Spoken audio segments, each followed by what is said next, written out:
Habari, naitwa Ana Mwasha kutoka CRDB na leo tutajibu maswali yenu yote kuhusu uwekezaji katika hisa. Hisa ni nini? Gawio ni nini? Mkutano mkuu ni kitu gani? Nini kinatokea huko? Natakiwa nifanye nini ili niwepo huko? Na leo tutakuwa pia na wataalamu wetu wote kutoka CRDB, dada Gloria Ntuke na kaka Lutiko kutoka CRDB Brokerage. Karibuni tujifunze sote. Asanteni. Karibuni. Na sasa niko na wataalamu wangu wa kuwekeza katika hisa. Naomba kwanza niwakaribishe wajitambulishe kabla hatujaanza kuwauliza maswali yetu. Karibu. Kwa majina naitwa Gloria Ntuke. Niko kitengo cha uwekezaji na mahusiano mazuri na wanahisa CRDB. Kwanza nimefurahi sana kuwepo na nyinyi hapa kuweza kujibu experience yangu kidogo, maana na experience zaidi ya miaka 20. Actually kwanza toka soko la hisa linaanza 1998, kwa hiyo 2000 mimi nilikuwa kwenye mambo hayo. Kwa hiyo unaona ninafurahi sana kushare na nyinyi chochote kile nilicho nacho. Sawa, karibu sana dada Glory.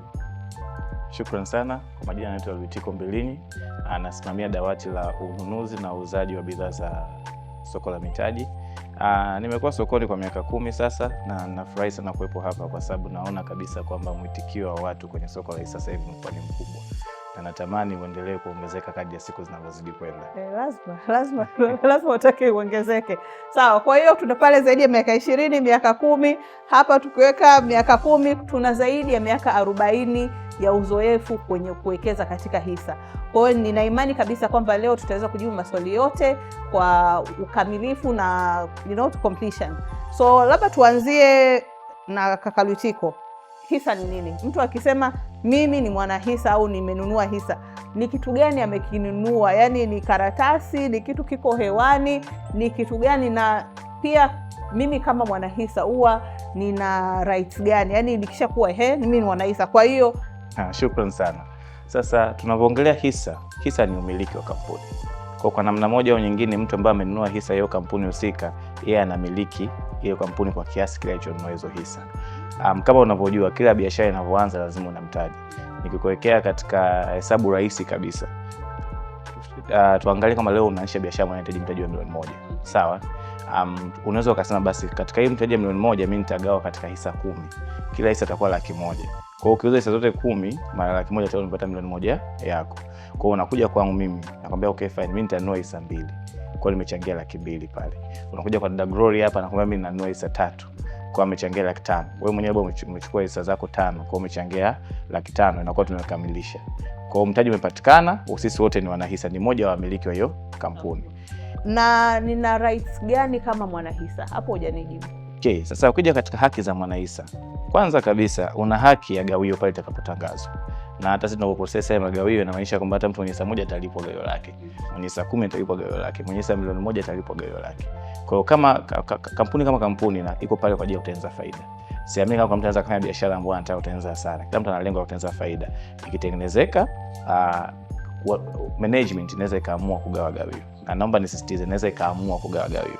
Kwamba sio lazima igawe gawio.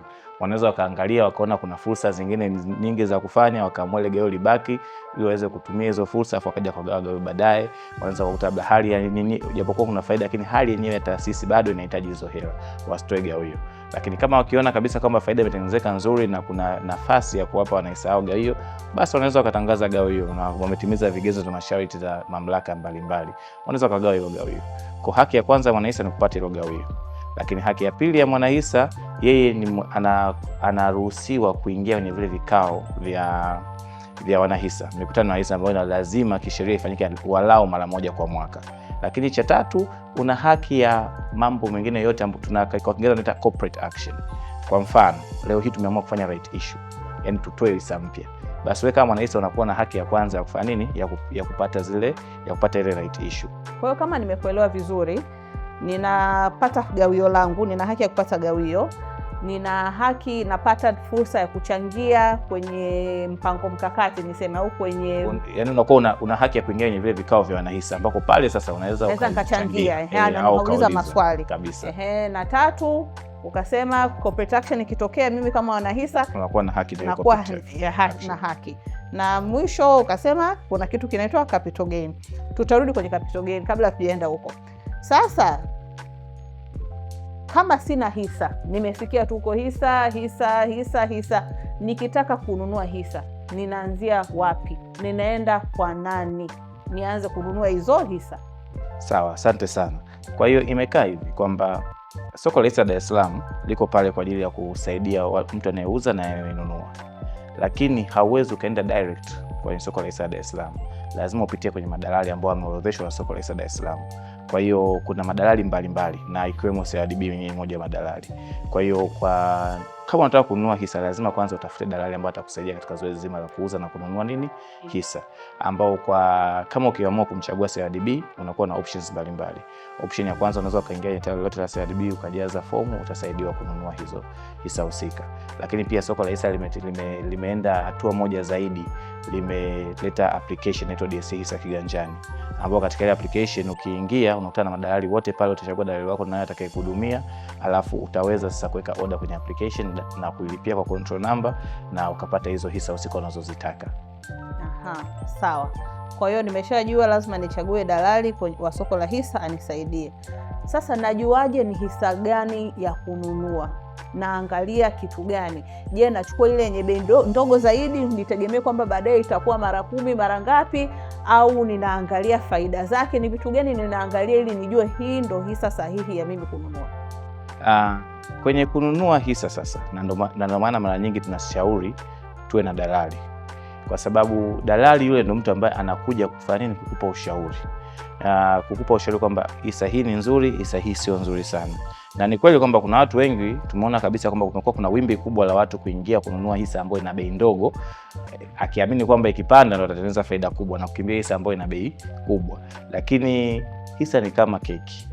Sawa? Chukulia mfano wewe umechukua keki leo. Sawa? Hii keki thamani yake ni 10,000. Ukakata vipande viwili tu. Nimesha kila kipande utauza shilingi ngapi? 5,000. Ukakata vipande 10 utauza kila kipande shilingi ngapi? Shilingi 1,000. Tumeelewana vizuri? Sasa assume unanunua kipande cha 1,000 kwa 3,000. Utasema umeumia kidogo, si ndio? Kwa sababu ile kipande thamani ile keki ilikuwa ni 10,000. Lakini kwa namna moja au nyingine kile kipande umenunua kwa shilingi ngapi? 3,000. Tumeelewana vizuri? Sasa unapoenda kuangalia zile bei sokoni kuna vitu vingi sana vinatokea pale. Unajua ile bei unaiona sokoni inatokana na mtazamio wa watu kuona ile kampuni itaperform vipi. Inategemea kuona kuna vitu vingi ambavyo vinaingia hapo katikati. Na mara nyingi lazima upitie kwa dalali aweze kukushauri. Na kuna baadhi ya madalali ambao kama CRDB sasa hivi tumejitahidi sana kuhakikisha kwamba kila Ijumaa tuna sessions za kukaa na wanahisa wetu na watu wanaoingia kwenye soko ili kuelewesha kwamba hisa gani ni nzuri, hisa gani sio nzuri, wapi kuna value, wapi hakuna value. Keki gani iko juu sana, keki gani iko bei sahihi, keki gani bei iko chini kwa waweze kununua kwa namna moja au nyingine. Na mimi nimejibu. Sawa. Sasa ukiacha hisa, hapa recently tumeona kuna hii mifuko ya uwekezaji. Okay? Kwa hiyo kama nimepata kabonus kangu leo au nimeuza shamba, ninanunua hisa au niwekeze kwenye hiyo mifuko ya uwekezaji? Tofauti yake ni nini? Labda ungeweza kutuelekeza kidogo? Sawa, asante. Unaweza ukapiga picha leo umenunua hisa labda ni 1,000. Alafu ni lako ya kula. Kesho una chakula inabidi uiuze, lakini bei imeshuka kidogo ni 900. Ingekuwa sio la kula, ingekuwa ni ile ambayo una matazamio muda mrefu, ungesema hapana, kwa sababu nilinunua 1,000 na leo ni 900, acha nisubiri mpaka ifike 1,000 au ifike bei zaidi ya 1,000 ndo nitauza. Lakini je, utakubali kulala njaa? Na maisha kwamba utabidi uuze kwa 900 ili upate hela ya kula, alafu utakuwa umepata nini? Hasara. Na hapo ndio unapokuja theory ya kwamba unabidi uwe matazamio ya muda mrefu kidogo. Sasa soko la uwekezaji, hii mifuko ya uwekezaji ambayo imekuja kwa ajili ya kuwasaidia wale watu ambao hawataki kwenda direct kwenye kununua hisa. Kwa sababu ile issue na wale watu, hii mifuko inakuwa ina watu ambao ni ma expert ambao wanajua zaidi soko. Wanaamua basi acha tukusanye hela toka kwa watu mbalimbali, alafu sisi tuwekeze kwa niaba yao. Tuko pamoja paka hapo. Mifuko ya uwekezaji inachukua hela kwa watu mbalimbali, inaenda kuwekeza kwa niaba yao. Kwa badala wewe kujua kwamba hisa gani ni nzuri, hisa gani mbaya, wao ndio wanafanya hiyo kazi. Wewe unaweka hela yako kule, unaamini kabisa kwamba performance yake itakuwa nzuri. Sasa uwekeze wapi inategemea na appetite yako ya risk. Kama unajua kabisa kwamba una nguvu ya kwenda moja kwa moja kununua hisa wewe mwenyewe au kuwekeza wewe mwenyewe na una information za kutosha, basi unaweza kuwekeza wewe mwenyewe. Lakini kama unaona kabisa kwamba hiyo nguvu na huo muda wa kufuatilia mambo yanaweza kama magumu, basi unaweza ukaweka kwenye mifuko ya uwekezaji ambao kuna watu wanaweza kukusaidia hiyo kazi. Naona dada Glory anatingisha kichwa chake na ningependa na yeye atupe uzoefu wake, kwa sababu pia kuna kwenye risk appetite hapo pia kuna issue ya muda, sio na umri kabisa, na retirement kabisa. Naomba utueleze zaidi dada Glory. Kabisa, ameongea vizuri sana Ritiko. Kwanza kwenye hela yote, kwanza uwekezaji, usiweke hela ya ada ya mtoto, usiweke hela alivyoelezea. Unatakiwa kwenye uwekezaji uwe na mpango mkakati. Kuna hela ambayo ya vile vitu muhimu, unasema the needs, hiyo ya kila siku. Hivyo ndio unaviweka pembeni. Kuna hela ya uwekezaji unaweza kujiwekea kama mpango mkakati, asilimia fulani, labda hata asilimia 30 ndaweka kwenye uwekezaji. Ukifanya hivyo utaacha hizi na pressure kuwa leo share imeshuka basi unakimbia hivi, unafuta unayumba. Kwa sababu kama na ili ufaidi kwenye investment, nafikiri long term, ili upate ile compounding interest, ndio utaiona thamani yake, utaona jinsi inavyokuwa. Hii pressure sokoni kila siku unakimbia, unaweza ukaipunguza.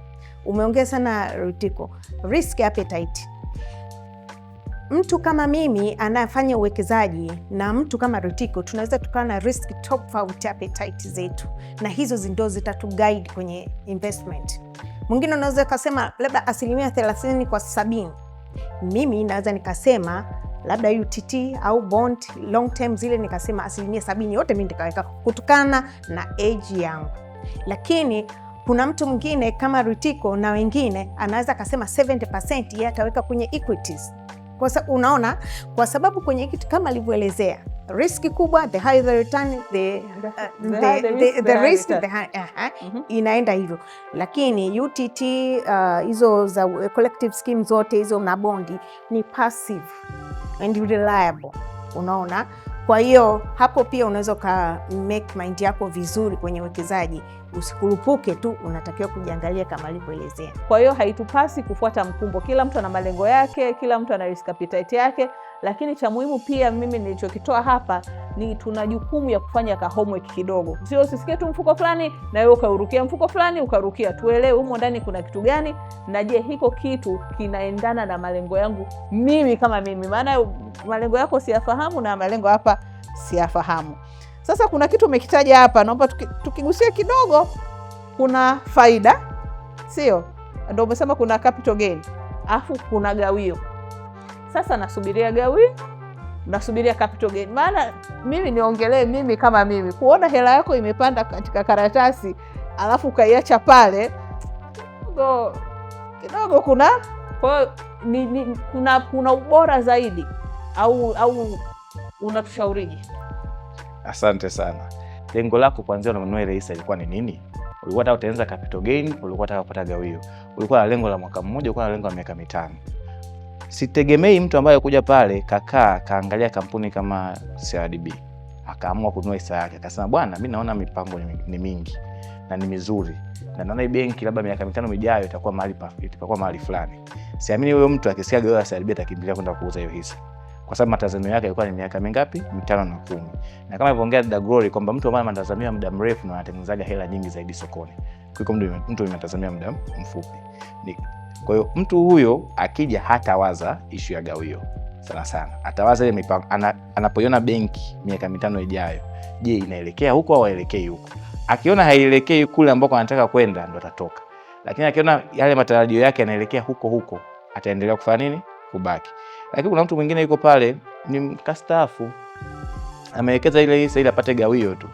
Kwa hiyo akiona sasa kesho na kesho kutwa umetoa gawio dogo kuliko kampuni nyingine, ataona bwana niwekeze ni kampuni nyingine au sehemu nyingine ambayo itanipa kile kipato changu cha kila siku. Na kuna mtu mwingine yuko pale kwa ajili ya capital gain tu. Kwanza alinunua akisema kipindi cha gawio kitangazwa, kabla gawio haijauzwa nimeshauza, nitengeneza capital gain yangu hapo katikati. Na kama ametimiza malengo yake, ni haki yake kutoka, kwa sababu yeye ndio alikuwa malengo kuanzia muda anafanya nini, ananunua.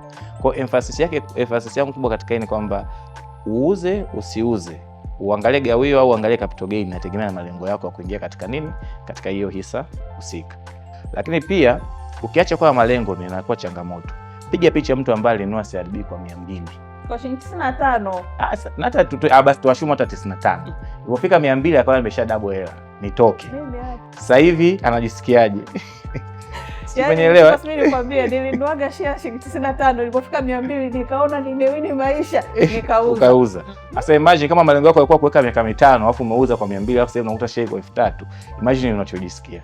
Lakini kama mpango wako ulikuwa bwana, mimi nawekeza hii kwa ajili ya muda mrefu, ikifika shilingi 95 imefika 200, imerudi 150, ikaenda 400, ikaenda 100 ngapi, wewe isingekuyumbisha hata kidogo. Hii mimi naomba niulize kwa ajili yangu mimi na kwa niaba ya wengi, nahisi unaweza ukawa na mpango mkakati, lakini ile pressure, jamani, hivi je, mnajua pressure ya soko la hisa? Yaani ile pressure unaona kabisa bei hiyo inashuka, hiyo inashuka. Hivi unawezaje kustahimili ukasema ni mpango mkakati wangu ninabaki, wakati unaona soko zima, kila ukiingia ubaoni, tena siku hizi tuna ubao tunauona, ukiingia ubaoni watu tu wanauza, kila mtu anauza.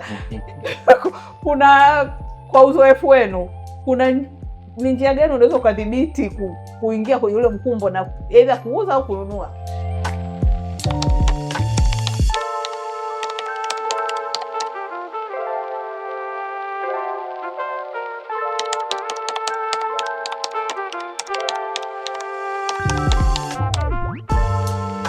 CRDB Bank, tunakusikiliza.